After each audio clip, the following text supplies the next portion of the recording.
In this video, I'm going to show you how you can easily send text message with the fireworks effect on an iPhone. Be sure to watch the video to the very end so you don't make any mistakes. Let's get started, guys, and first off we need to open up Messages app. And once it is done, just enter a conversation you would like to send your message to. After that, tap right here and then just enter your text here, or just tap right here, then tap stickers and then choose some emoji here.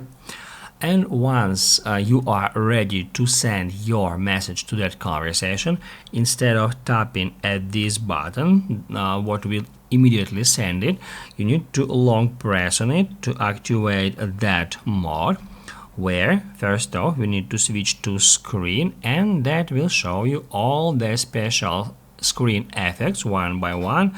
We can easily switch between them in that simple way.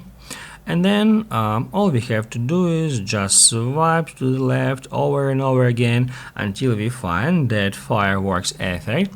Here on the screen we can see how it will look like for the person we send this message to. And then if you would like to send that message with the special effect, then just tap right here.